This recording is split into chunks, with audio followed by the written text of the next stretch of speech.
नमस्कार दोस्तों, स्वागत है ऑनलाइन क्लासेस के अंदर। ठीक है, चर्चा कर रहे थे अपन राज्य दर्शन और स्टैटिक के ऊपर। आज उसी क्रम को आगे बढ़ाते हुए आज ओनली राज्य दर्शन के ऊपर क्लास होगी, मात्र ओनली राज्य दर्शन के ऊपर होगी, क्योंकि केरल राज्य को आज फिनिश करना है। क्योंकि केरल राज्य थोड़ा सा बड़ा है, टाइम कम मिलता है, इसलिए आज राज्य दर्शन ही होगा मात्र। आज स्टैटिक का कोई भी टॉपिक नहीं पढ़ाया जाएगा।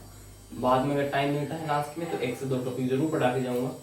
ठीक है, इसके साथ में क्लास को स्टार्ट करता हूँ। राज्य दर्शन को केरल राज्य में अपन कहाँ छोड़ के गए थे? केरल को ओणम त्योहार। ओणम कहाँ पे होता है? फसल कटाई के ऊपर। यहाँ तक मैं पढ़ा के गया था आपको। ठीक है, अब इसी को क्रम को आगे बढ़ाते हैं अपन। ठीक है, एक मोटिवेशनल कोट है, उसको सुन लीजिएगा। मंजिल उन्हीं को मिलती है, सुनना, मंजिल उन्हीं को मिलती है जिनके सपनों में क्या होती है? जान होती है। ठीक है, पंखों से कुछ नहीं होता दोस्तों, पंखों से कुछ नहीं होता, हौसलों से हमेशा उड़ान होती है। ठीक है, जो मंजिल होती है वो उनको ही मिलती है जिनके हौसले क्या हो? मजबूत हो।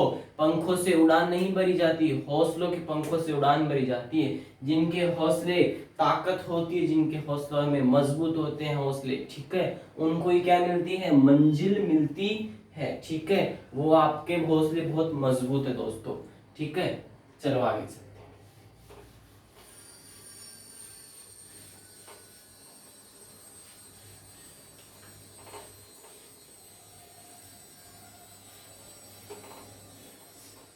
स्टार्ट करते हैं आज की क्लास को राज्य दर्शन केरल के ऊपर। ठीक है, लगाओ राज्य दर्शन केरल का राज्य।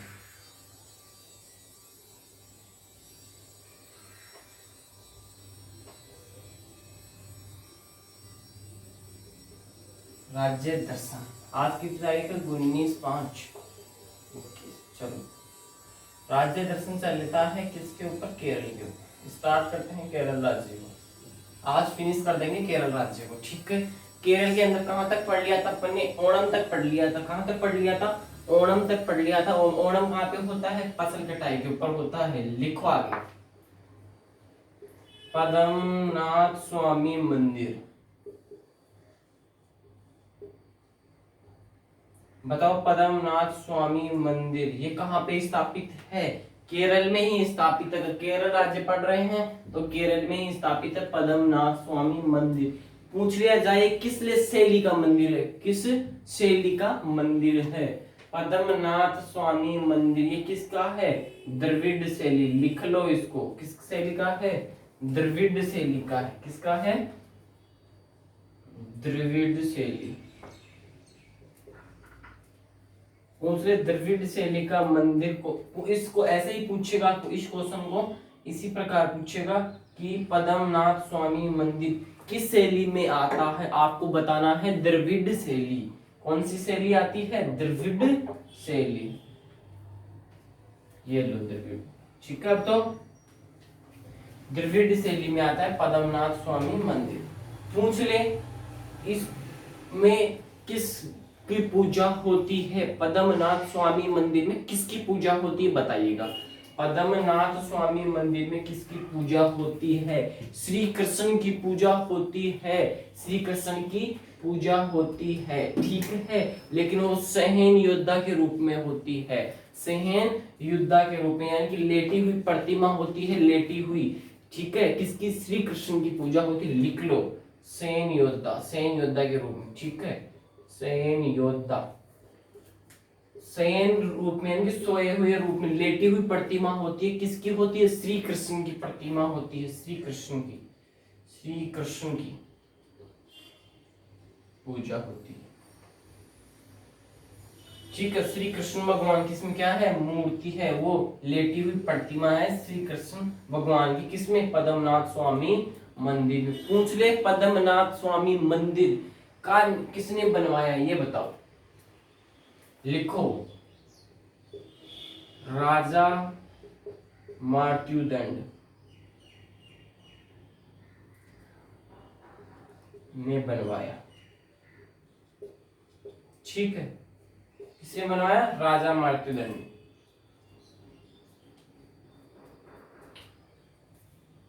हाँ बिल्कुल, लिखो आगे, नोट करो।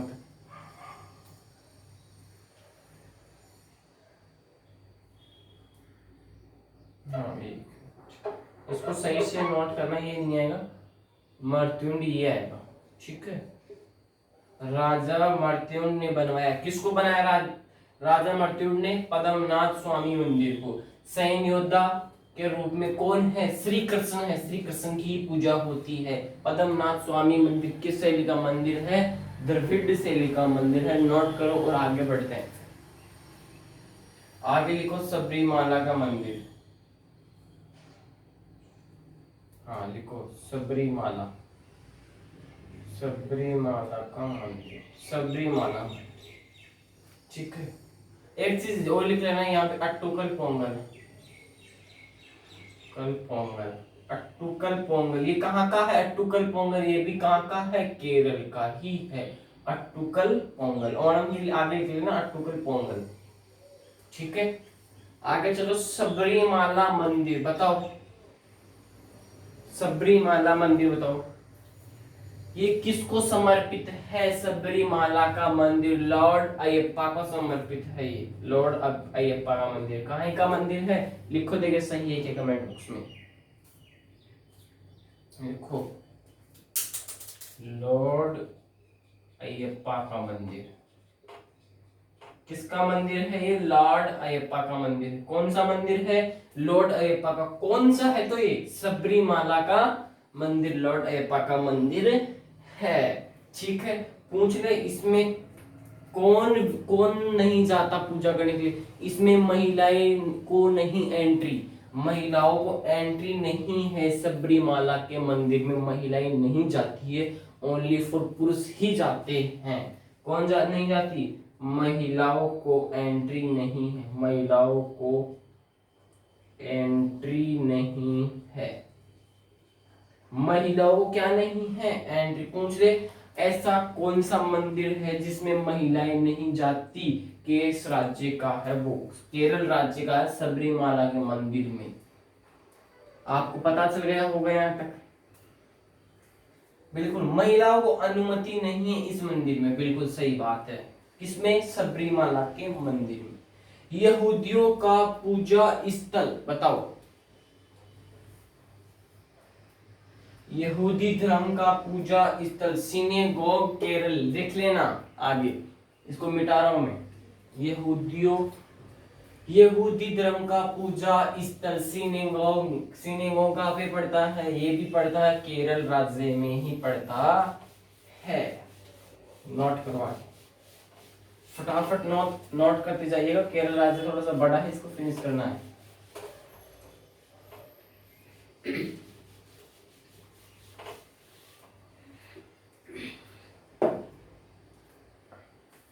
देखो, यहूदी धर्म का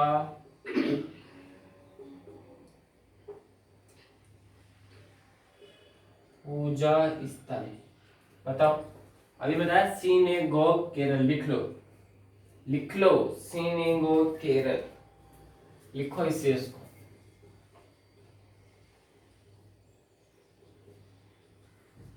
सिनेगोग कहाँ पड़ता है? केरल में। सिनेगोग लिख लेना। यहूदी धर्म का पूजा स्थल पहुंच सकता है, क्या बताओगे?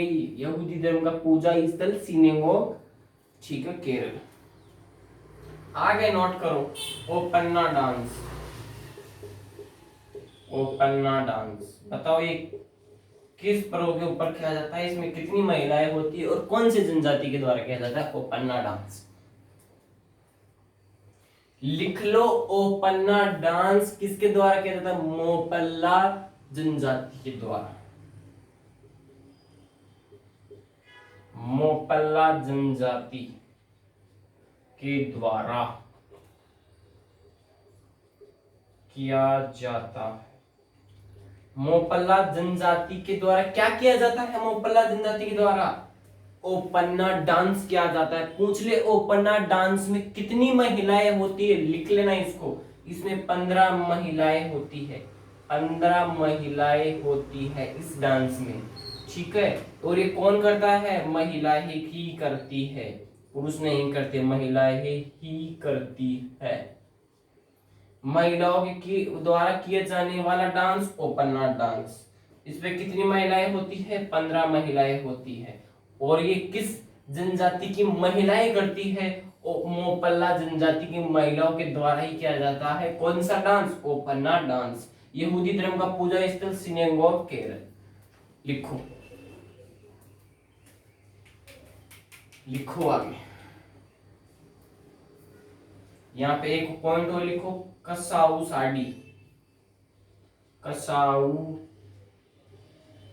कसाबू, कसाबू साड़ी। ठीक है।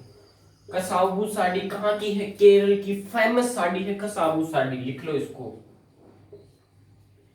केरल की फेमस साड़ी कौन सी है? पूछ ले, केरल की फेमस साड़ी कौन सी है? कसाऊ साड़ी। ठीक है, फेमस साड़ी। देखो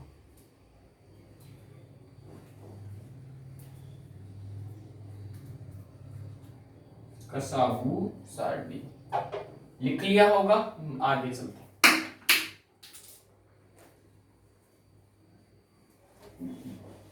लिखो आगे, मलयालम भाषा केरल। कहाँ की है मलयालम भाषा? कहाँ की है? केरल की है मलयालम भाषा। लिखो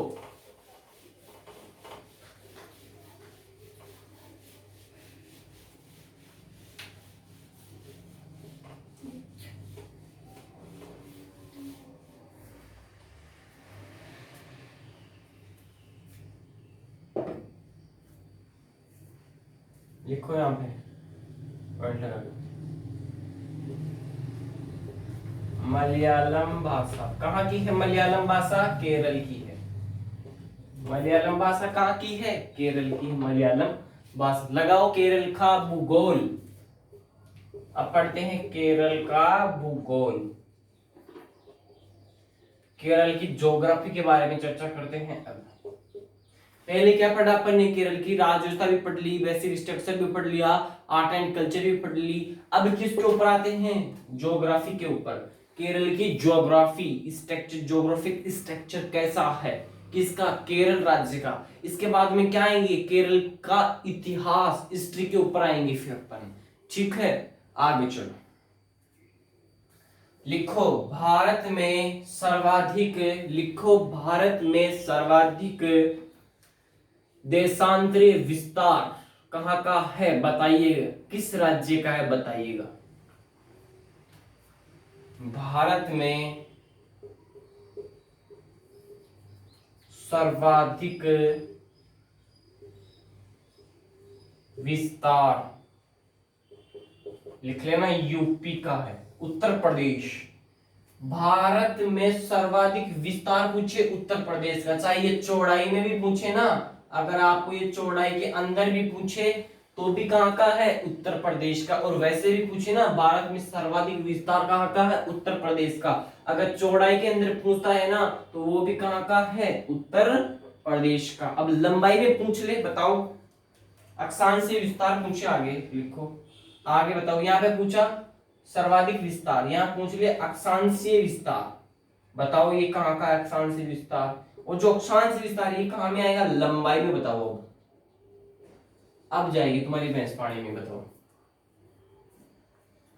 ये अक्षांशीय विस्तार है, अक्षांशीय। ठीक है, यहां लिख लेना अक्षांशीय, अक्षांशीय विस्तार। ये कहाँ का है अक्षांशीय विस्तार? लिख लेना केरल का है। कहाँ का है? केरल का है। अक्षांशीय विस्तार केरल का है। और भारत में सर्वाधिक विस्तार कहाँ का है? वो कहाँ का है? उत्तर प्रदेश का। चौड़ाई में पूछे तो भी यहाँ का ही, और लंबाई में पूछे अक्षांशीय विस्तार तो कहाँ का आएगा? केरल का ही आएगा। जानकारी कैसी लगी आपको? किसमें? भूगोल के ऊपर आ गए। लिख लेना भूगोल, ज्योग्राफी के ऊपर है अपन, केरल की ज्योग्राफी के ऊपर। ठीक है, आगे चलो। आगे स्टार जाके पॉइंट लिखो। प्रमुख राज्य है केरल के अंदर, प्रमुख राज्य है, लिखो आगे। कोझिकोड, कोझिकोड लिखो, कोझिकोड, इडुक्की, इडुक्की, कोझिकोड, कासरगोड, कसारगोड, इडुक्की, लिख लो इनको। कोझिकोड, कसारगोड और इडुक्की लिख लो, प्रमुख राज्य लगा के लिख लेना नीचे यहाँ देखो। और एक और लिख लेना एर्नाकुलम, एर्नाकुलम। यहाँ क्या लिखोगे? एर्नाकुलम। एक चीज और लिख लेना, एर्नाकुलम, इडुक्की हो गया, कसारगोड हो गया और कोझिकोड हो गया। चले आगे, आगे चलो।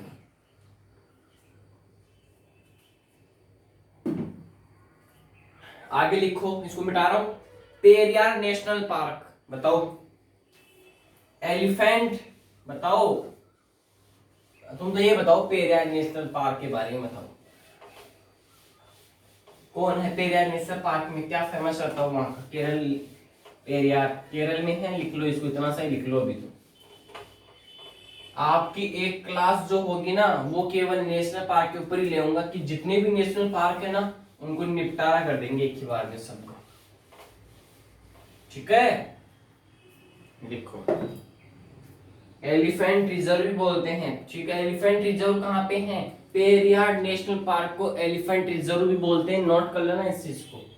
Periyar national park, Periyar national park, elephant reserve.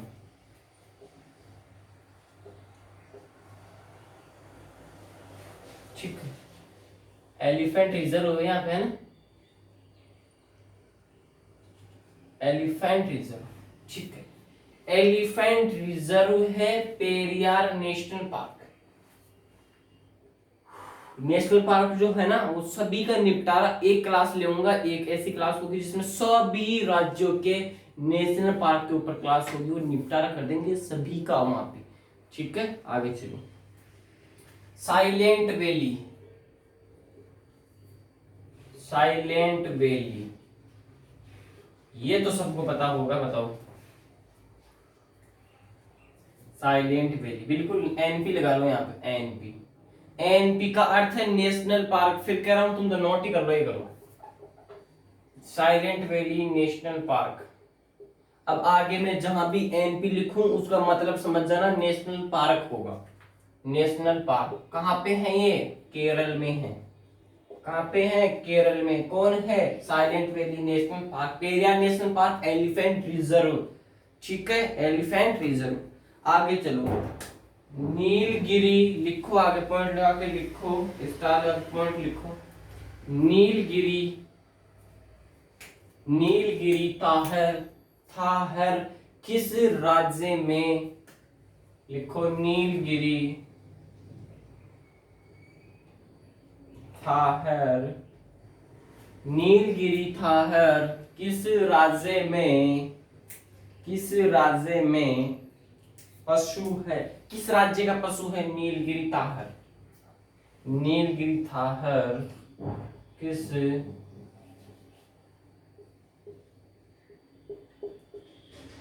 राज्य का पशु है? बताओ। जो नीलगिरी है ना, नीलगिरी थाहर किस राज्य का पशु है? और नीलगिरी की जो पहाड़ियां हैं वो कहाँ पे स्थित है? ये भी कमेंट बॉक्स में डालना कि नीलगिरी की पहाड़ियां कहाँ पे स्थापित है और नीलगिरी थाहर किस राज्य का पशु है, ये भी कमेंट बॉक्स में आना चाहिए दोस्तों। लिख लो नीलगिरी थाहर कि कहाँ का है, लिख लो तमिलनाडु, तमिलनाडु, तमिलनाडु का कौन है? नीलगिरी थाहर। और ये पूछ रहे नीलगिरी थाहर पशु तो कहाँ का है? तमिलनाडु का है, लेकिन नीलगिरी थाहर जो है वो सबसे ज्यादा कहाँ पे मिलता है ये बताइएगा। कहाँ पे मिलता है सबसे ज्यादा, सब अधिक मात्रा में कहाँ मिलता है बताइएगा। अधिक मात्रा में मिलता, कहाँ मिलता है? मिलता है, बताओ कहाँ मिलता है अधिक मात्रा में? और क्या मिलता है? क्या मिलता है? नीलगिरी थाहर। कहाँ का राज्य पशु है? तमिलनाडु का। लेकिन नीलगिरी थाहर वो अधिक मात्रा में कौन से राज्य में मिलता है? केरल राज्य में मिलता है। नोट कर लो इसको, कहाँ पे मिलता है? केरल में मिलता है। केरल के अंदर क्या मिलता है? नीलगिरी थाहर सबसे ज्यादा मिलता है। पूछने नीलगिरी की पहाड़ियां किस राज्य में स्थित है? बिहार में स्थित है नीलगिरी की पहाड़ियां। जब बिहार राज्य पढ़ूंगा ना उसमें आएगी नीलगिरी की पहाड़ियां, ठीक है। नीलगिरी की पहाड़ियों पे कौन सी जनजाति निवास करती है? टोडा जनजाति निवास करती है। इसी को भी यहाँ लिख लेना। चलो इसको छोड़ो, अभी आगे मैप के जरिए समझाऊंगा, उसमें लिखा दूंगा, ठीक है। आगे चलो। अधिक मात्रा में कहा मिलता है? केरल में। कौन मिलता है? नीलगिरी थार। राज्य पशु है यहाँ का तमिलनाडु का। आगे चलो, आगे लिखो यहीं पे इडुक्की बांध एक और नोट कर लो।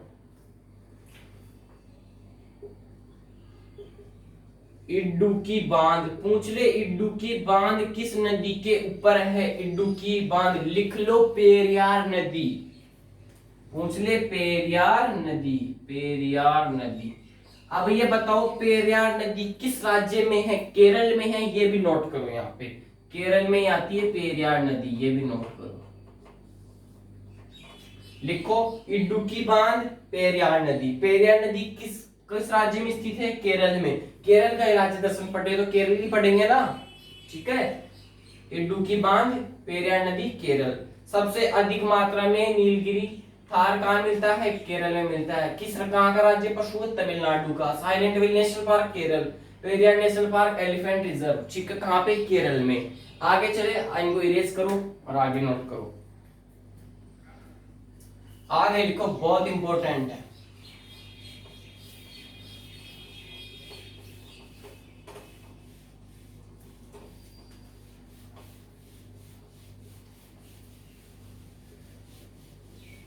लिखो आगे, डेम 999 लिखो आगे। बिल्कुल, डेम 999, 999।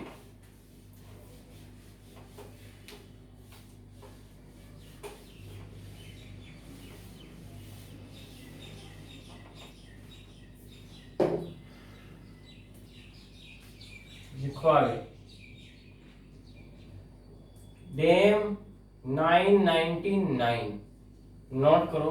मुल्ला पेरियार बांध कहां पे है? ये डेम 999 मुल्ला पेरियार बांध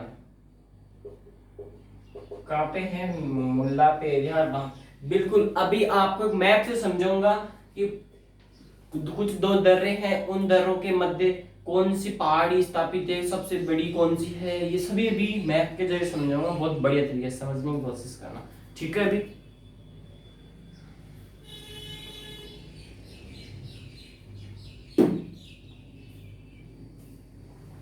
डेम 99 मुल्ला पेरियार बांध। लिखो आगे, अन्नामलाई पहाड़ी। अन्नामलाई की पहाड़ी कहां पे स्थापित है? बताओ। अन्नामलाई की पहाड़ियां कहाँ स्थापित है? लिख लो, अन्नामलाई की पहाड़ियां भी केरल में ही आती है, नोट कर लेना। अब मैप से समझा रहा हूं कुछ चीजें, यहाँ पे मैप आएगा नहीं तो मैं इसको इरेज करके मैप बना रहा हूं एक बार, ठीक है। चलो आगे,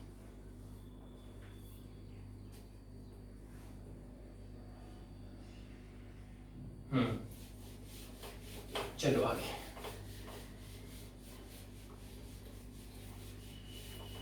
चले, चलो।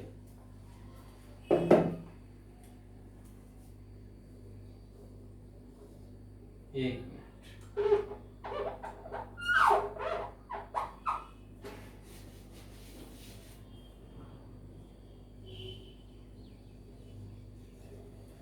देखो, इसको देखना है, इसको और समझना, ठीक है।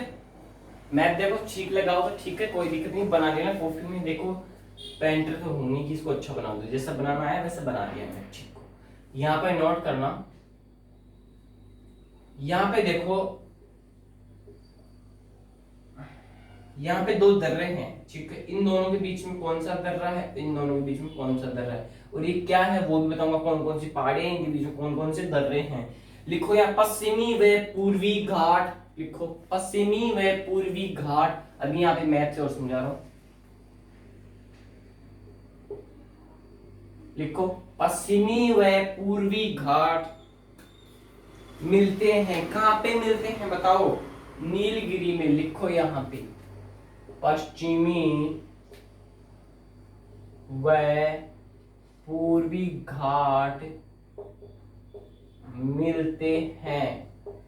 कहां पे मिलते हैं? नीलगिरी में।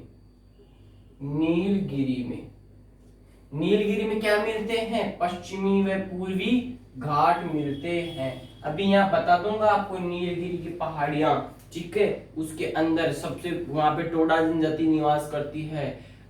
दोदा बेटा की पहाड़ियां स्थापित है। ये भी सभी इस मैप के जरिए आपको बता दिया जाएगा, सुरक्षित, टेंशन नहीं लेने का किसी प्रकार का, ठीक है। मार्कर चेंज करता हूं मैं, ठीक है। लिखो ये कौन सा दर्रा है? पाल दर्रा। यहाँ पे कौन सा दर्रा है? पाल दर्रा, ठीक है। लिखो पाल दर्रा।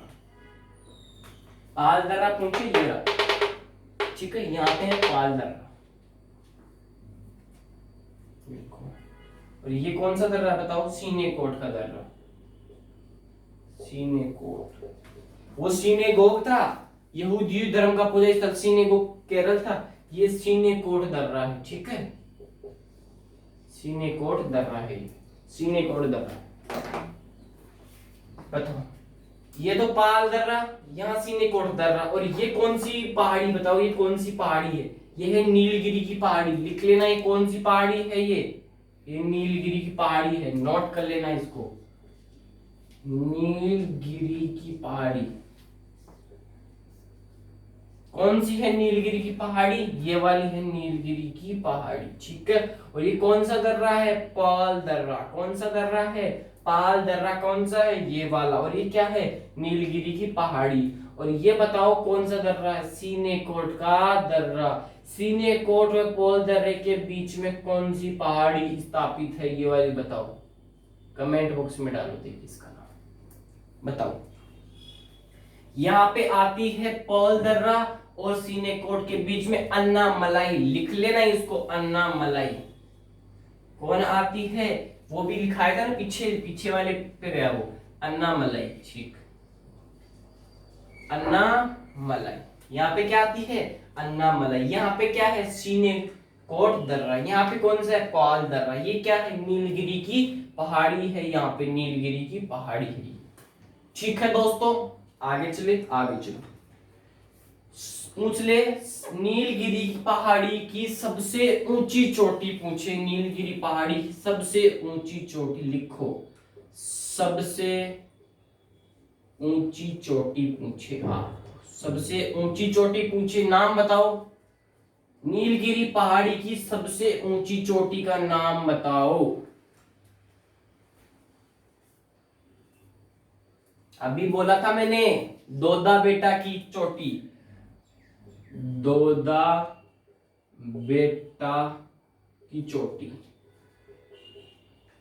दोदा बेटा की चोटी कहां पे है? नीलगिरी पहाड़ी की सबसे ऊंची चोटी दोदा बेटा की चोटी। दोदा बेटा की चोटी, दादा बेटा मत समझना, ये दोदा बेटा है दोस्तों, ठीक है। दोदा बेटा चोटी लिख रहा था, की चोटी मतलब है इसमें, ठीक है। दोदा बेटा चोटी कहाँ पे है? नीलगिरी की पहाड़ी। नीलगिरी की पहाड़ी ये वाली है, यहाँ पे पाल दर्रा है, उसी सीनेकोट दर्रा है, यहाँ पे अन्नामलाई आती है। लिखो इनको, तो फिर और बताता हूँ, मेरी पैनल में पूरा भर जाएगा तो फिर आप कहोगे दिखता नहीं। इनको तो नोट करते जाना, सही से बनाते जाना है। अगर इसके जरिए पढ़ोगे ना, बढ़िया समझ में आएगा। लिखे हुए से जो आपके आप पेज पढ़ते हो उससे बढ़िया मैप से पढ़ा लो, बढ़िया समझ में आता है।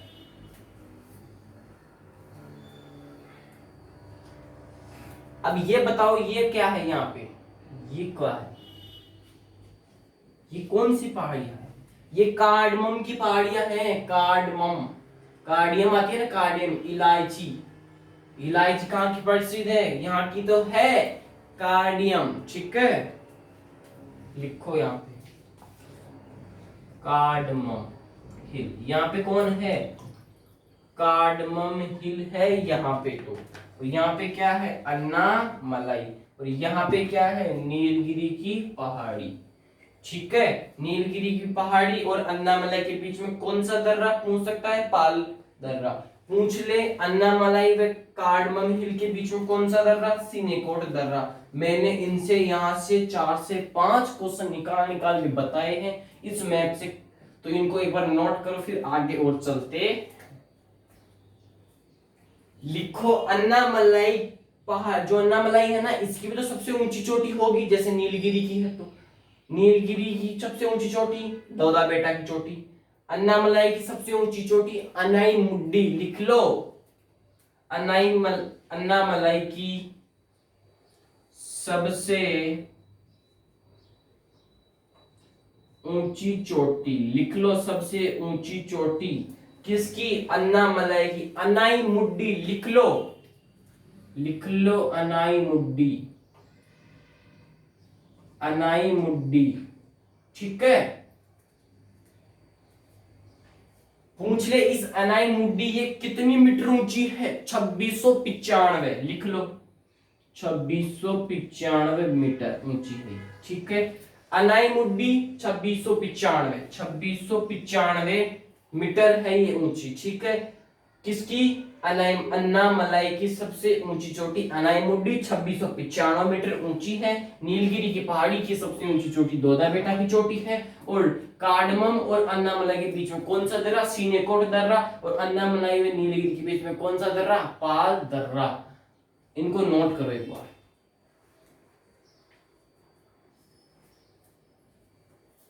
लिखो, इस पे भी लिख लेना है, कार्डमम हिल के ऊपर भी लिखना, यहां तो जगह नहीं है, आप लिखो आपकी कॉपी के अंदर। दक्षिणतम लिखो, सबसे दक्षिणतम पहाड़ी बताओ, सबसे दक्षिणतम पहाड़ी बताओ।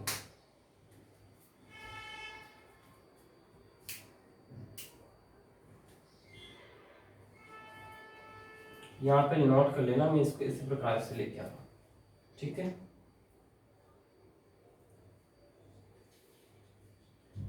सबसे दक्षिणतम पहाड़ी,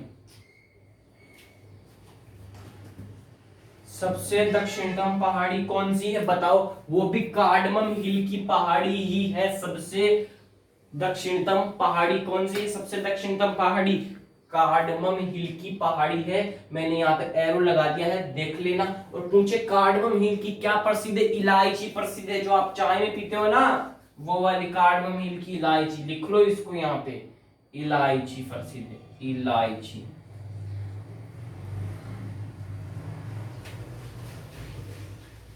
इलायची कहाँ की प्रसिद्ध है, यही कार्डमम हिल की प्रसिद्ध है। ये इलायची जो है ना, इलायची वो कार्डमम हिल की ही प्रसिद्ध है। कार्डमम हिल की दक्षिणतम पहाड़ी कौन है, कार्डमम हिल ही सबसे दक्षिणतम पहाड़ी है। इलायची कहाँ की प्रसिद्ध है, कार्डमम हिल की है। अन्नामलाई की सबसे ऊंची चोटी अनाई मुड्डी 2695, नीलगिरी की सबसे ऊंची चोटी दौदा बेटा की चोटी है वो, ठीक है। और नीलगिरी और अन्नामलाई के बीच में कौन सा दर्रा आता है, पॉल दर्रा। और पूछे अन्नामलाई व कार्डमम हिल के बीच में कौन सा दर्रा आता है, सीनेकोट दर्रा। ध्यान से सुन लेना, माइंड को कंसंट्रेट करके फिर बोल रहा हूं, बहुत इंपॉर्टेंट जानकारी है इस मैप के जरिए। और पश्चिमतम व पूर्वी घाट में मिलते हैं, कौन मिलता है, नीलगिरी की पहाड़ियां मिलती है पश्चिमतम व पूर्वी में। ये तो पश्चिम और पूर्वी में क्या मिलती है, यहाँ पे ये देखो, पश्चिमतम और पूर्वी में क्या मिलती है, यहाँ पे जाके ये लो नीलगिरी की पहाड़ी। ये तब लिखाया था मैंने यहाँ, पश्चिमतम व पूर्व, पश्चिम और पूर्व से मिलती है, कौन मिलती है, कौन मिलती है, नीलगिरी की पहाड़ी, ये वाली। यहाँ पे देखो, यहाँ पे दोनों आगे मिल रही है, ये लो क्या में है, यहाँ पे नीलगिरी की पहाड़ी मैंने सबसे पहले लिखा दिया। पश्चिमतम और पूर्वी में आके नीलगिरी की पहाड़ियां यहाँ पे मिलती है। यहाँ पे मैंने आपको नोट करवा दी इस चीज को मैंने यहाँ नोट करवा दिया, ठीक है। कैसी लगी जानकारी, पश्चिमतम पूर्वी में कौन मिलती है, नीलगिरी की पहाड़ियां मिलती है यहाँ के। और इन दोनों के बीच में कौन सी, बीच में अन्नामलाई और नीलगिरी की पहाड़ी के बीच में कौन सा दर्रा, पाल दर्रा। और इनके बीच में अन्नामलाई और कार्डमम हिल के बीच में सीनेकोट दर्रा, ठीक है। आगे चले, आगे चले। देखो मैप से तो इतने ही क्वेश्चन है, जो भूगोल के ऊपर आए तो भूगोल में यहाँ से देखो कितने क्वेश्चन निकल गए, 1 2 3 4 5 6 7, यहाँ से 9 से 10 क्वेश्चन इस मैप के जरिए निकले। मैं जनरली ज्योग्राफी जो पढ़ता हूँ मैप के जरिए पढ़ता हूँ। मैप के जरिए पढ़ने वाले बंदे को सबसे इजी और सबसे बढ़िया तरीके से याद होती है ज्योग्राफी। याद करने की जरूरत नहीं है, जब आप मैप को अगर खोपड़ी के अंदर समझ गए ना, इस मैप को कहाँ पे कौन सी जगह है, आपको ऑटोमेटिक उस मैप के अंदर भी जब आप जाके देखोगे ना तो ऐसा ऐसा ही दिखेगा जाके, ठीक है। अभी मेरे पास में पैनल नहीं है, वरना मैं आपको बहुत अच्छे तरीके से और दिखा दिखा के समझाता, ठीक है। ये मैंने बनाया है और ये आपको नोट करना है इस चीज को, ठीक है। इसको मैं इरेज कर रहा हूँ, फटाक से इसको नोट कर लो। बिल्कुल ऐसे लाइट कर करके लिखना है, जैसे पश्चिमतम और पूर्विया की क्या मिलती है, नीलगिरी की पहाड़ी मिलती है। मैंने यहाँ पे नोट करवाया, ये देखो इसमें सबसे ऊंची चोटी दोदा बेटा की चोटी। फिर मैंने ये करके अपने यहाँ पे दर्रा बताया, यहाँ पे क्या है अन्नामलाई है, यहाँ पे सिनिकोट दर्रा है, कार्डमम हिल है, दक्षिण में पहाड़ी है, इलायची प्रसिद्ध है, वो 2695 है, ये मैंने आपको बताया है ऐसा ऐसा कुछ करके। तो इसको मिटा रहा हूँ मैं, फटाक दे लिख लो। आगे लिखो इसके, अगर जिसने ये लिख लिया उसने आगे लिखो नेहरू ट्रॉफी, लिखो snake, Nehru trophy snake boat race. ये भी कहां की है, केरल की। Nehru trophy snake boat race, लिखो इसको यहां पे, नेहरू ट्रॉफी,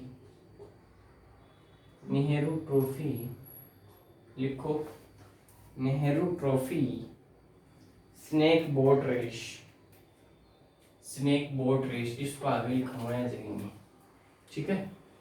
इसको मिटा रहा हूं मैं, ठीक है, इरेज कर देता हूं मैं इसको, लिख लेना इसको, ठीक है। नहीं दिख, अगर मिटा दिया हो जल्दी तो इसको नोट कर लेना, बाद में वीडियो को आराम से देखिए।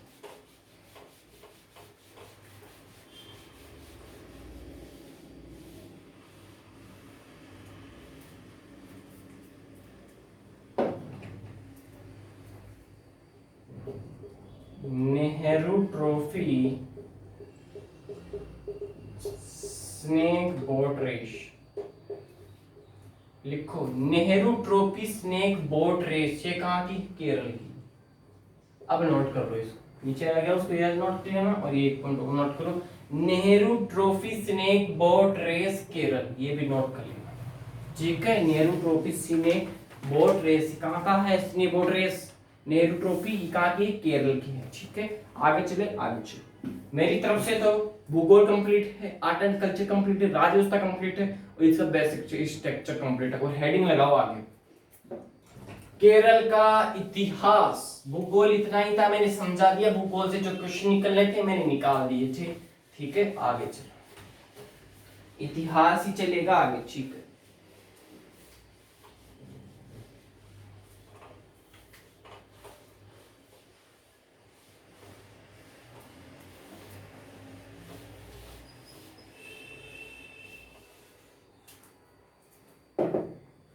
लिखो केरल का इतिहास,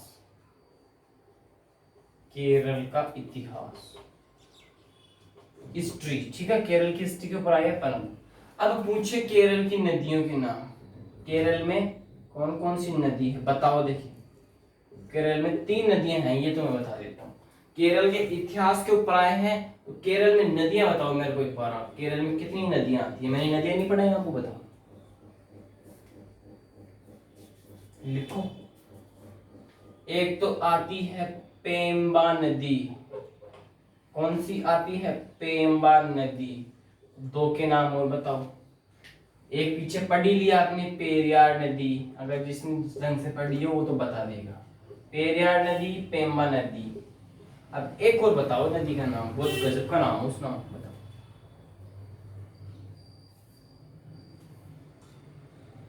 लिखो, बताओ, लिखो भरतपुजा नदी, भरतपुजा नदी, भरतपुजा नदी, पेरियार नदी, पेम्बा नदी कहाँ की नदी है, केरल के। केरल के इतिहास के ऊपर अपन आए हैं, नोट करो इसको।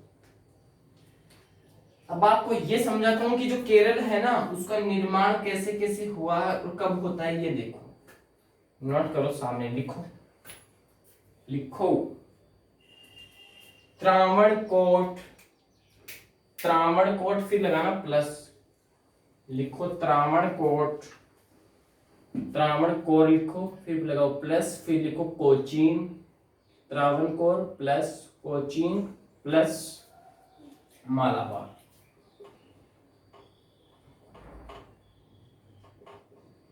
मालाबार, कोचीन,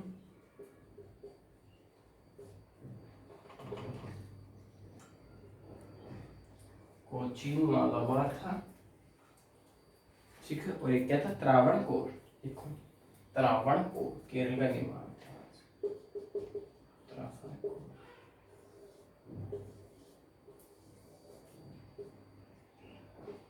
ठीक है। पूछ रहे केरल का निर्माण सन बताओ, बताओ केरल का निर्माण कब होता है, और इनको किन किन के मिलने से होता है, और ये कौन सी रियासत में भी जाते हैं, एक रियासत का विलय भी होता है इनके अंदर, किसका होता है बताओ, देखिए बताओ कमेंट बॉक्स में डाल के बताओ। इस मालाबार का होता है, किस रियासत में होता है ये बताओ।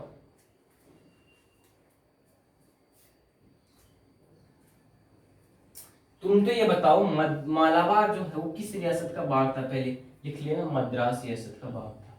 मालाबार मद्रास रियासत भाग था। मद्रास जिसका रियासत का भाग था कौन था, मालाबार, लिखो इसको यहां से।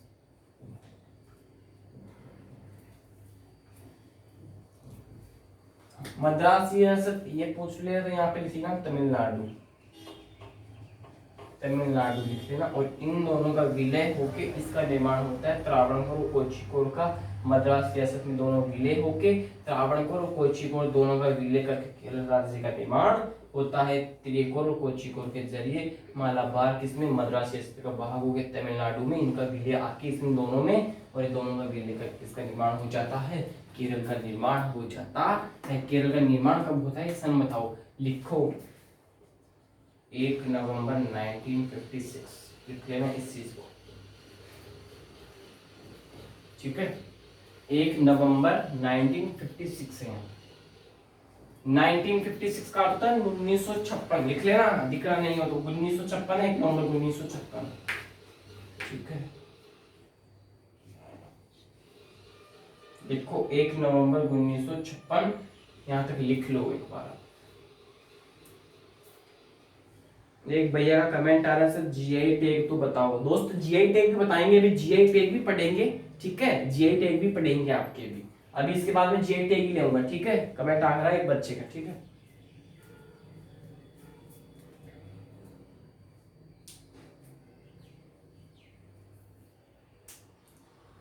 ठीक है, चलते हैं आगे।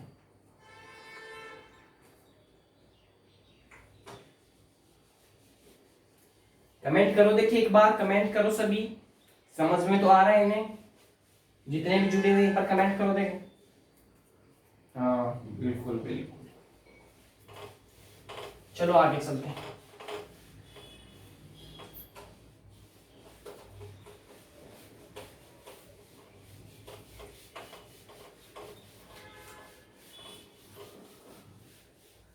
आगे मैंने क्या बोला, क्या पढ़ाना है, कुछ तो बोला हुआ ना, जीआई टैग। हाँ एक भैया कमेंट आता है ना कि जीआई टैग पढ़ाओ, बिल्कुल जीआई टैग पढ़ा रहे हैं।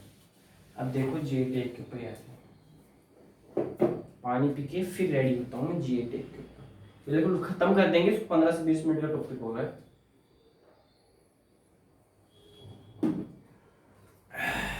लिखो स्टार लगा के लिखो जीआई टैग।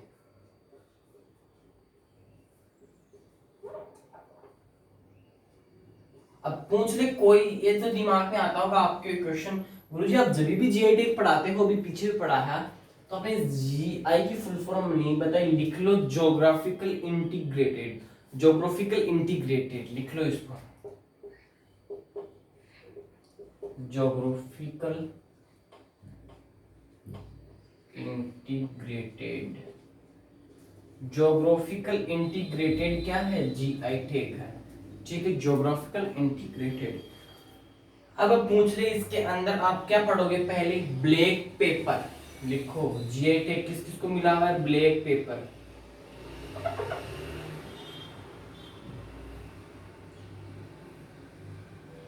ब्लैक पेपर का अर्थ क्या होता है, काली मिर्च, काली मिर्च को इंग्लिश में क्या कहते हैं? Black pepper.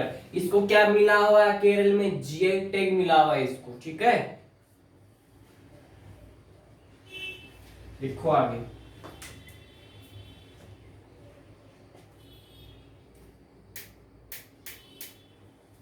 लिख लिया ब्लैक पेपर, यहाँ पे लिखो Malabar. Malabar GI tag,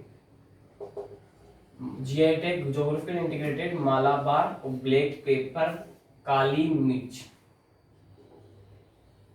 L पप्पी, हरी इलायची। हरी इलायची है यहाँ की, ठीक है। इसको क्या मिला हुआ है? इसको भी क्या मिला हुआ है? जीआई टैग मिला हुआ। मुझे हरी इलायची कहाँ की प्रसिद्ध है? केरल की ही है दोस्त। काली मिर्च ये भी केरल की ही, ठीक है। आगे लिखो इसको, ये वाला वर्ड ही लिखो यहाँ पे, लिखो इसको, लिखो एक बार ऊपर वाले को लिखो।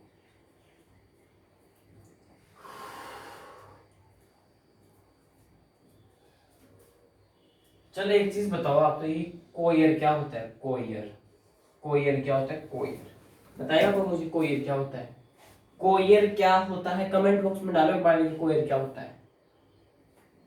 किसी का भी कमेंट नहीं आया अभी तक। कोयर क्या होता है लिखो, इसमें आगे यही लिखना पड़ेगा, कोयर, एलपी कोयर। जो आपके घरों में जो गद्दे बनते हैं ना, गद्दे, वो इसी के बने हुए होते हैं, कोयर की। रस्सियां होती है आपके घर में, वो किसकी बनी हुई होती? जो रस्सी और जो गद्दे होते हैं ना, जिन पे आप रात को सोते हो, गद्दे हैं, रस्सियां हैं, बनी हुई होती है ना रस्सी, अगर प्लास्टिक वाली बात नहीं कर रहा मैं, ठीक है, ठीक, वो किसके बने हुए होते हैं? कोयर की। प्लास्टिक की रस्सी तो प्लास्टिक से बनी हुई होती है, सीधी सी बात है, और बाकी रस्सियां भी आती है ना, ठीक है। एलपी कोयरी कहाँ की, इससे क्या बनती है? गद्दे व रस्सियां लिख लो यहाँ पे, गद्दे व रस्सियां, रस्सियां बनाई जाती है, बनाई जाती है। रस्सियां घर में यूज में लेते हो, सभी लेते होंगे, और गद्दे भी सभी यूज में लेते हैं। तो दोनों कहाँ से बनती है? कोयर से, एलपी कोयर। कहाँ के बनती है ये? केरल में है, ठीक है। केरल में बनती है ये चीजें सबसे ज्यादा, ठीक है। इनको लिखो एक बार फिर।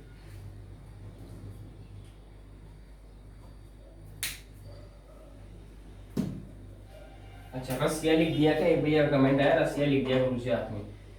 रस्सी लिखो फिर, रे आधा से पूरा सी लिखो, एक बिल्कुल सही दोस्तों, बता दिया करो, ठीक है।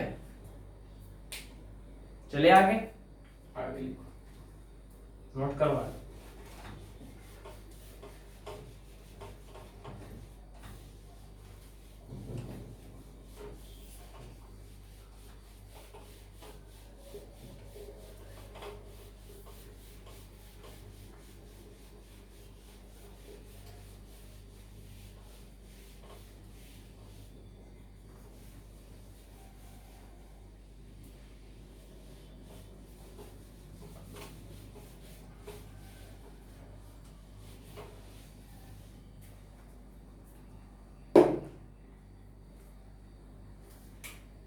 लिखो आगे, नवारा चावल। बताओ ये कहाँ का प्रसिद्ध है? नवारा चावल। तो किस यूज में लिया जाता है इस नवारा चावल? बहुत इंपॉर्टेंट है ये नवारा चावल। ये तो सबको पता है कि है तो केरल का, अब इसको यूज किस चीज में लिया जाता है वो बताओ। सबसे बढ़िया प्रश्न है, नवाचार चावल। मेडिसिन में किस चावल का उपयोग होता है? पूछ ली, दवाई बनती है ना आपकी, जो दवाइयां वगैरह बनती है, उसमें इस नवाचार चावल का उपयोग होता है मेडिसिन बनाने में। मेडिसिन बनाने में इसका उपयोग,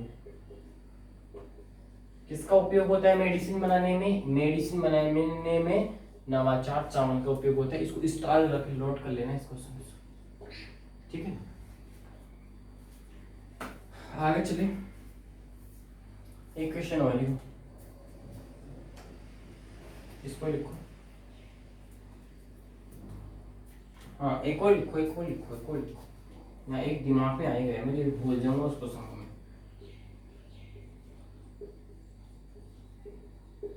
नीलांबुर टीक, नीलांबुर टीक कहाँ पे बताओ? ये यूपीएससी में आया क्वेश्चन है, ये यूपीएससी में पूछा हुआ क्वेश्चन है, यूनियन पब्लिक सर्विस कमीशन में, ठीक है। कहाँ पे है? यूपीएससी में पूछा हुआ क्वेश्चन है, ठीक है। जो सिविल सर्विस की एग्जाम होती है ना, यूपीएससी आईएएस आईएएस आरएएस, ठीक है, वो आईएएस आईपीएस की एग्जाम होती है, आरएएस तो कंडक्ट अलग करवाती है, यूपीएससी जो आईएएस और आईपीएस वगैरह की एग्जाम कंडक्ट होती है, ठीक है, आईएएस वगैरह, उसमें आया हुआ क्वेश्चन है नीलांबुर टीक। ये कहाँ का है? नीलांबुर टीक केरल का, नोट कर लेना। यूपीएससी में आया हुआ क्वेश्चन, सन तो पता नहीं है मेरे को, लेकिन ये पता है यूपीएससी की जो एग्जाम होती है उसमें क्वेश्चन आया हुआ है, नीलांबुर टीक केरल में है। बहुत गजब का क्वेश्चन है।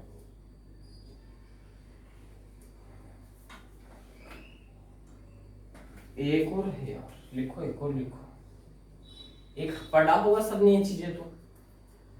वन स्कूल मी आईएएस, इससे एक चीज याद आ गई मुझे, वन स्कूल मी आईएएस, ये किस कहाँ का है ये बताओ? वन स्कूल मी आईएएस, इसका मतलब है एक स्कूल से एक आईएएस जरूर बनेगा, यानी कि केरल सरकार ने चालू किया है। किसने? केरल ने।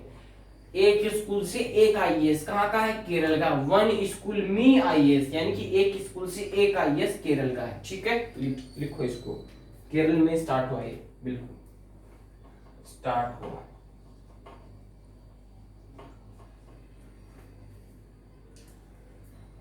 और एक चीज बताओ, पहला जेंडर पार्क भी कहाँ का है बताओ? पहला जेंडर पार्क कहाँ स्थापित था? पहला जेंडर पार्क, पहला जेंडर पार्क ये भी कहाँ का है? केरल का ही है। कहाँ पे था पहला जेंडर पार्क? केरल में ही था। पहला gender park Kerala. One school मी आईएएस ये भी केरल का। नीलांबुर टीक कहाँ पे है? केरल में है। नवाचार चावल मेडिसिन के उपयोग में आता है, ये भी कहाँ का है? केरल का। मिटाता हूँ, नोट कर लेंगे।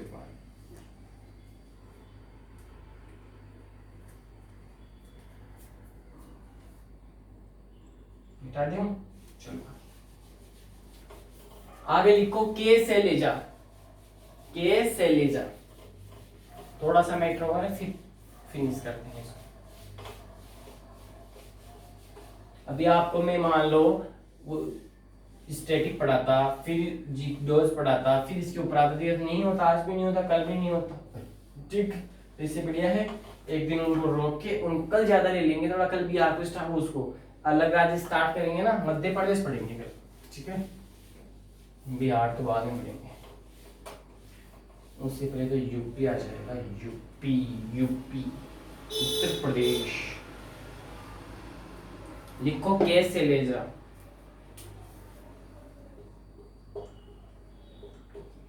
के शैलेजा। बताओ ये के शैलेजा क्या रह चुके हैं? स्वास्थ्य मंत्री भी रह चुके हैं, स्वास्थ्य मंत्री भी रह चुके हैं। लिखो, के शैलेजा स्वास्थ्य मंत्री भी रह चुके हैं, के शैलेजा, ठीक है।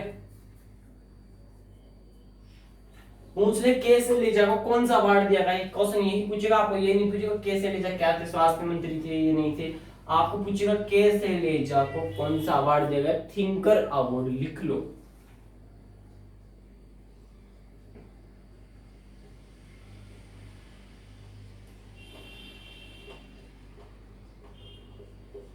थिंकर अवार्ड किसे दिया गया? थिंकर अवार्ड के शैलेजा को दिया गया। लिखो इसको,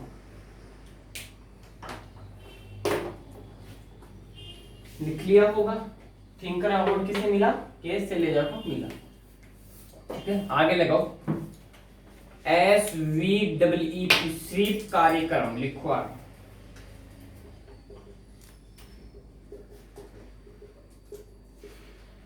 स्वीप कार्यक्रम लिखो, स्वीप कार्यक्रम में के शैलेजा लिख लिया, थिंकर अवार्ड मिला ही, ठीक है, मिला या दिया गया, ठीक है, ठीक। स्वीप कार्यक्रम कहाँ स्टार्ट हुआ? कोल्लम जिला,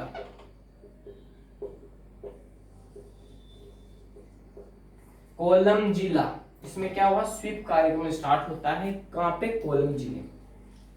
ठीक है, पूछ रहे कोल्लम जिला कहाँ आता है, अपन कहाँ है, राज्य, अपना राज्य कौन है, राज्य है राजस्थान और जिला है जयपुर। ठीक है, अपना जिला जयपुर, राज्य राजस्थान हो गया ना। ठीक है, उसी प्रकार राज्य तो क्या हो गया, केरल हो गया। इस केरल के अंदर आता है एक राज्य है कोल्लम जिला।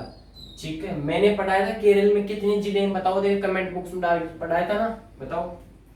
स्वीप कार्यक्रम बताओ, स्वीप कार्यक्रम कोल्लम जिला। अब यह स्वीप कार्यक्रम में क्या क्या स्टार्ट होता है ये भी बताओ दो, यहाँ पे कोल्लम जिले में क्या क्या स्टार्ट किया जाता है, लिखो।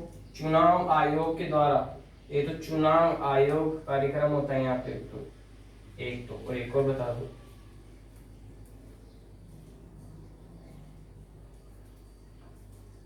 वो गाड़ी अभियान, एक होता है वो गाड़ी अभियान।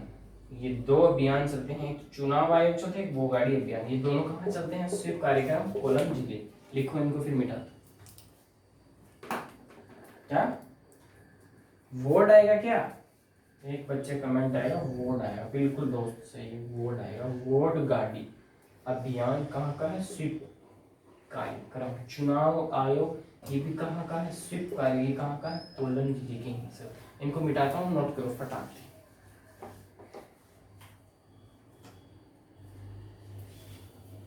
लिखो आगे, कोची मंगलुरु पाइपलाइन कहां से कहां तक, किससे कहां तक, कोची मंगलुरु पाइपलाइन। लिखो इसको, Kochi Mangaluru pipeline. Technical team time बताए, कोची मंगलुरु पाइपलाइन।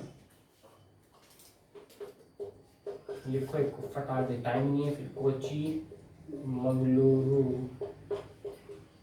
पाइपलाइन कहाँ पे है बताओ, कोची मंगलुरु पाइपलाइन कहां से कहां तक है, कर्नाटक से लेके केरल तक है। कर्नाटक से केरल तक क्या है, कोची मंगलुरु पाइपलाइन। इसको लिखो फिर आगे बताता हूं, आगे नोट करो।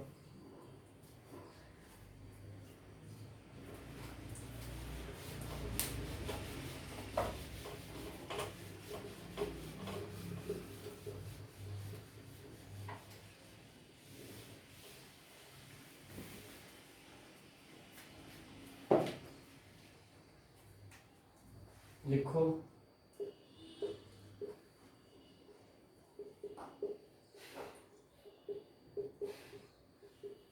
मकरविल्लु त्योहार। बताओ मकरविल्लु त्योहार के बारे में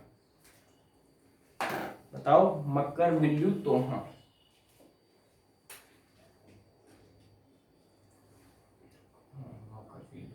लिखो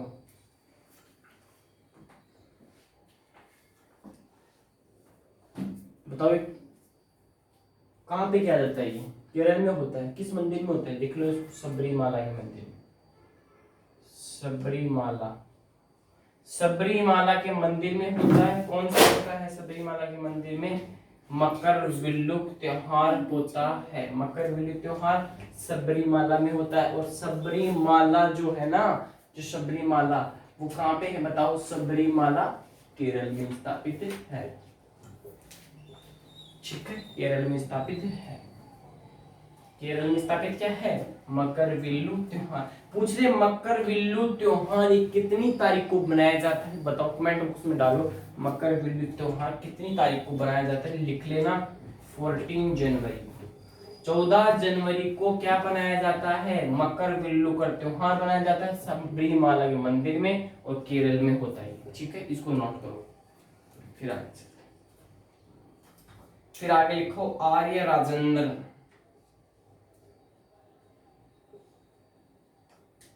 आर्य राजेंद्र ये क्या है बताओ, महापौर। क्या है, महापौर। लिखो राजेंद्रन आएगा। ठीक है, आर्य राजेंद्रन क्या है, सबसे युवा महापौर कौन है, यही है युवा महापौर। सबसे युवा महापौर पूछे आर्य राजेंद्रन। मकरविल्लु का त्योहार सबरीमाला में केरल में होता है 14 जनवरी। कोची से मंगलुरु पाइपलाइन, जो gas pipe, Kochi Mangaluru gas pipeline लिखो यहाँ पे, गैस पाइपलाइन, ये कहां तक? कर्नाटक के से केरल के मध्य है। इससे पूछे कोचिमंगलुरु पाइपलाइन में कौन है, कौन सी गैस? पीएनजी है, यहाँ पे लिख लेना एक चीज और, पीएनजी, पीएनजी गैस। इसका उद्घाटन कब होता है ये बता दो एक बार, और ये कितनी किलोमीटर के एरिया में ये भी बता दो एक बार मुझे। इसको एक बार मैं अभी इनको दोबारा समझाऊंगा, ये कोचिमंगलुरु को थोड़ा सा रह गया इसमें, दिमाग में आया अचानक से। ठीक है, इनको मिटा दूं मैं एक बार, फिर इसको समझा देता हूं।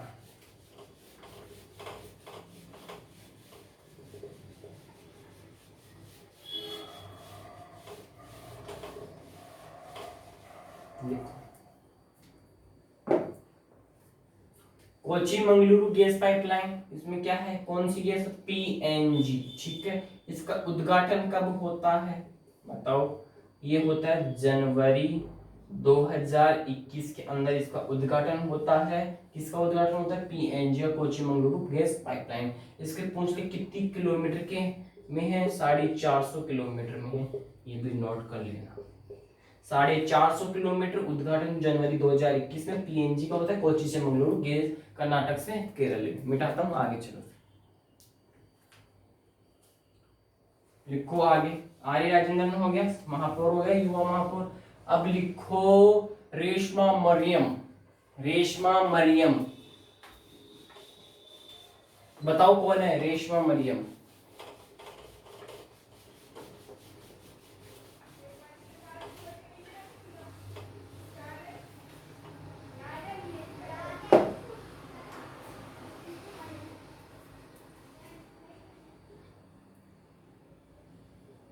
रेशमा मरियम,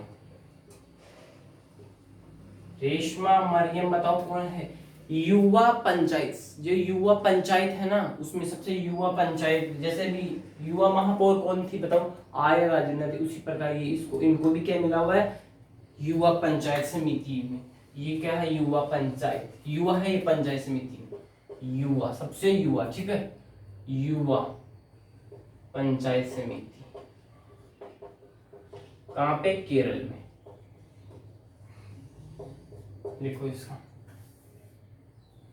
युवा पंचायत समिति केरल में। कौन? रेशमा मरियम। सबसे युवा पंचायत समिति में पूछे रेशमा मरियम, और सबसे युवा महापौर पूछे वो आर्य राजेंद्र। ठीक है, लिखो लिखो एक चीज लिखो, वर्ल्ड बिगेस्ट, वर्ल्ड बिगेस्ट हाथी केंद्र, एलिफेंट हाथी केंद्र कहाँ है बताओ? अरे पुनर्वास,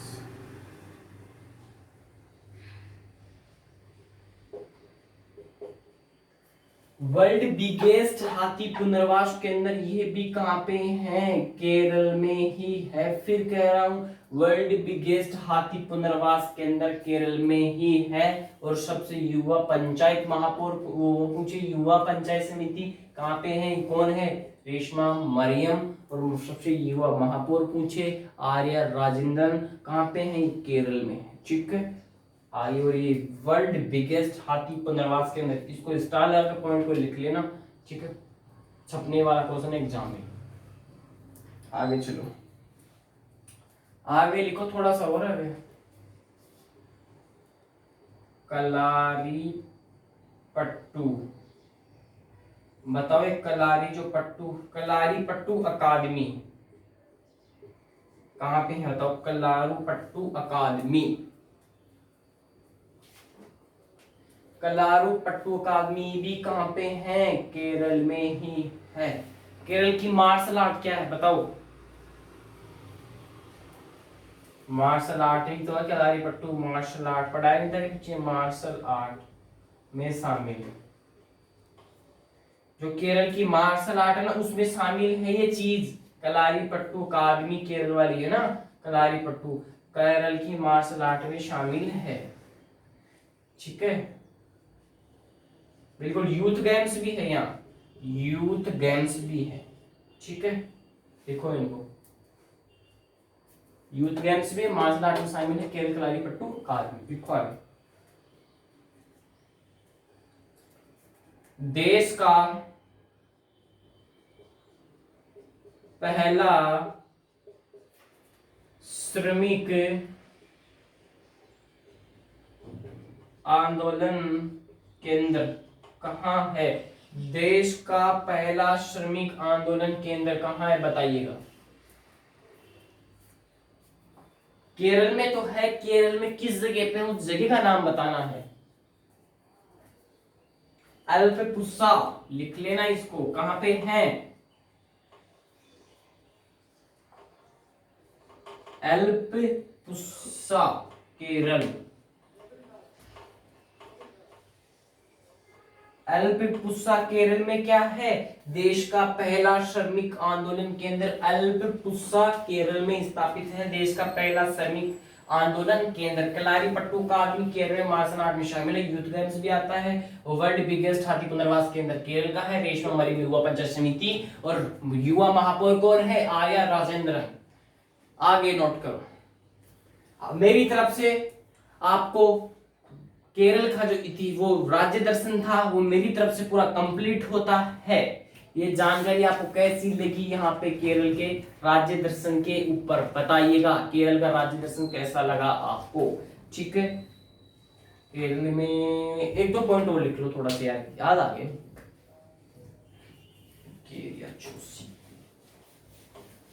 केरल समाप्त है भैया, केरल समाप्त है।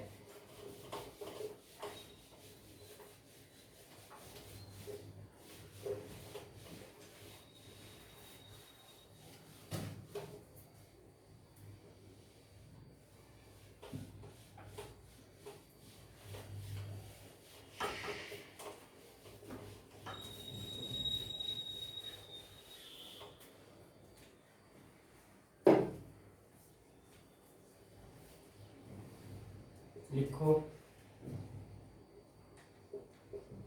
उकेरिया जोशी। ये इसकी एक चोटी की नई प्रजाति है, वो बताओ कौन सी है? चोटी की नई प्रजाति। ये क्वेश्चन अचानक दिमाग में आया है। चोटी की नई प्रजाति उकेरिया जोशी जो है उसकी चोटी की नई प्रजाति कौन सी है बताओ।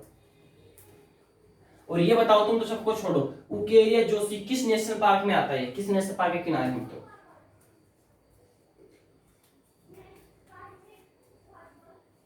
लिख लो उकेरिया जोशी है केरल में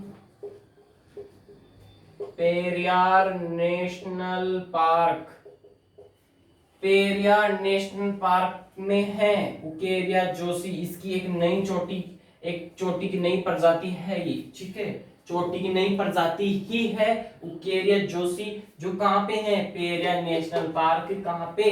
केरल में। क्या? उकेरिया जोशी की चोटी की नई प्रजाति। दोस्तों एक और लिखो, कुटुंबश्री योजना। वैसे तो मैं ये योजनाएं हैं वो आपको एक जगह पढ़ाऊंगा सारी क्लास में लेके। ठीक है, एक क्लास होगी 1.5 से 2 घंटे की वगैरह से, ऐसा कुछ टाइम लगेगा उसमें, क्योंकि योजनाएं हैं। या तो एक क्लास में नियोजित करेंगे, ये करता हूँ कल या परसों से मैं इस क्लास के अंदर 2-2 4-4 योजना प्रारंभ करता हूँ पढ़ाना। ठीक है, जो फ्री हो जाएंगे साथ साथ में, यही करना पड़ेगा मुझे। कुटुंबश्री योजना ये कहाँ की है? कुटुंबश्री योजना कहाँ की है बताओ। कुटुंबश्री योजना ये भी कहाँ की है? कुटुंबश्री योजना केरल की ही है। मेरी तरफ से यहाँ पे केरल का राज्य दर्शन कंप्लीट होता है, कुटुंबश्री योजना। लेकिन थोड़ी सी जानकारी समझते हैं साक्षरता के ऊपर। साक्षरता के ऊपर थोड़ी सी जानकारी देता हूं, उसको नोट करना। साक्षरता और लिंग अनुपात यही दे देता हूं। ठीक है, साक्षरता इसको यहाँ पे नोट करना और लिंग अनुपात। बताओ साक्षरता और लिंग अनुपात पहला राज्य कौन सा है? फर्स्ट राज्य कौन सा है लिंग अनुपात और साक्षरता में? बताओ पहला राज्य कौन सा है बताओ। किस राज्य का पहला स्थान है बताओ? साक्षरता और लिंग अनुपात। लिख लो केरल का। केरल का लिंग अनुपात और साक्षरता में पहला स्थान है। साक्षरता में किसमें? 2011 की जनगणना के अनुसार कितना बताया गया है? 1000 से अधिक, 1000 से अधिक प्लस बताया गया है। जैसे कुछ अनुमान है 1084, ठीक है, 1084, ठीक है, 1000 ऐसे लिखा है, ठीक है, 1000 से अधिक प्लस, ठीक है, 1084 ऐसा कुछ अनुमान है। मैंने तो 1084 ही पढ़ा है, ठीक है, और बाकी आप देख लेना। 2011 की जनगणना के अनुसार साक्षरता कितनी बताई गई है? 1084 बताई गई है, यानी कि 1000 प्लस मान लो आप तो, ठीक है। पहला राज्य कौन सा है? पहला स्थान कौन है? केरल का रहा है लिंगानुपात और साक्षरता में, ठीक है। आगे चलो, चलो साक्षरता और लिंगानुपात ये समझ गए। केरल का बात की तो मैंने बस समझाया। साक्षरता कितने वर्ष तक के व्यक्ति की कब से स्टार्ट होती है, कब से काउंट की जाती है साक्षरता? ये क्वेश्चन लिखो। साक्षरता कितने वर्ष के व्यक्ति की काउंट की जाती है? कमेंट बॉक्स में डालो इसका आंसर। बहुत गजब का क्वेश्चन है। साक्षरता कितने वर्ष के व्यक्ति की काउंट की जाती है? ये कमेंट बॉक्स में डालो। कितने वर्ष की उम्र से काउंट की जाती है? बिल्कुल सही बात है, कितने वर्ष की आयु।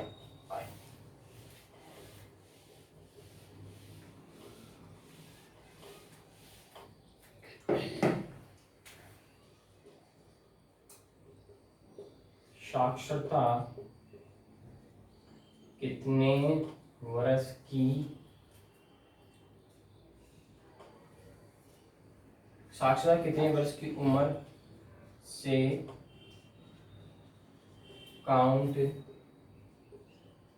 की जाती है? लिख लो 7 वर्ष।